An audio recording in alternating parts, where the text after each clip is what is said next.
In this video, I will review Sqribble and show you everything that you need to know about this software.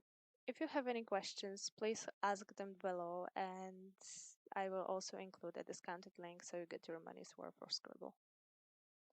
So, Sqribble is used to create exceptional ebooks, and it only takes a couple of minutes of your time. So there's a video on the main page with an overview of all the products, and on the left it shows you the ones that you have purchased. Sqribble also provides you with tutorials, so you can find them right here under training, which is especially useful if this is your first time using Sqribble. All you need to do to start working on your ebook is click Start Scribbling, and you will be redirected to the templates website. You can filter them by category or just scroll down the page to see all of them. Each of them has a preview button, so you can see a few pages, which should make it easier for you to choose. Once you have decided, you just have to click Use and enter your project name. You can pick between the old editor and the new one, which is recommended, and I'd advise to always go for the recommended option. Then you just click Create and it will take you directly to the editor.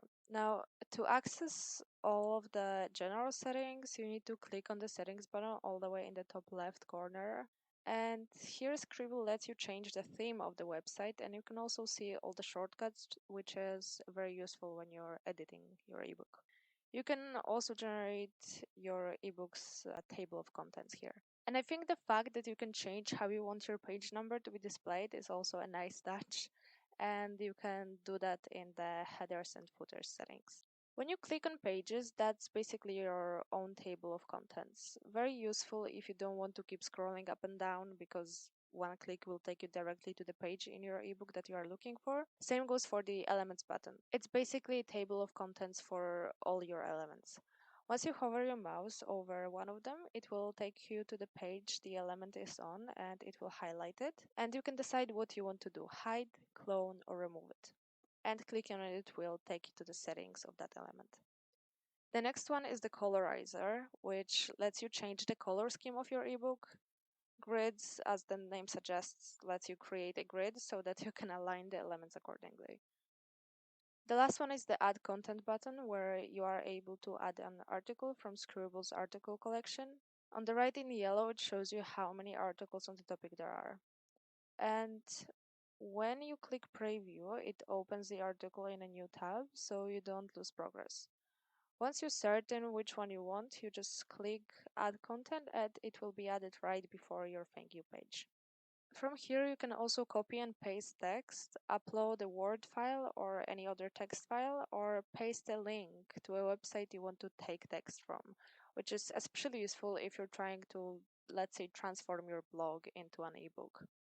In the top left corner of your ebook, it will show you which page you are on, and on the other side, there is a button that lets you access advanced settings of your page. Here you can change the name of the page, your background color or background photo, and edit your borders. If you hover your mouse over the headline or any other element of the page, you will be able to move it freely, duplicate it, or remove it altogether. If you're not sure which icon does what, you can just keep your cursor on it for a couple of seconds and you'll be presented with an explanation.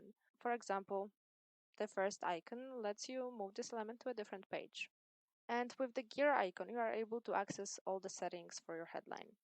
Here you can change things like the size of your text, add an icon or a shadow, change the primary color, or change the font itself. All you have to do to edit your text is click on it, which also gives you access to a more simplified menu where you can apply all the basic changes like make your text bold or underlining it. You can change the alignment and color, which is especially useful if you want to change the color of only one word. From here, you can also insert or delete a link and access the same advanced settings as before. When you scroll down, you can add a page by clicking the plus icon. To add a new element to the page, you just have to hover your mouse over an already existing element and again click the plus icon. And then just pick one of the 12 elements: block of text, photo, a table, chart, or even a QR code. When you are done editing, you can view your ebook online or download the PDF file by clicking Generate ebook. You can publish it, so in this case, send it to your client via email. Here you need to select your client. You can add a new one by clicking right here and filling out all the information in the new tab. You should also remember to save your project right here, and you can leave the editing page by clicking exit. And once you're on the home page, you can access all your existing projects in the project section right here. And here you can also edit, preview, and rename or completely delete all your ebooks.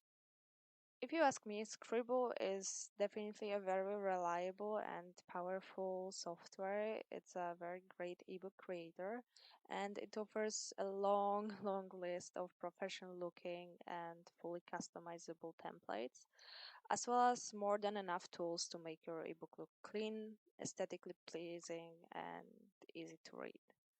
The interface is simple, everything is very easily accessible as well, and in my opinion, Sqribble will definitely save you a lot of time.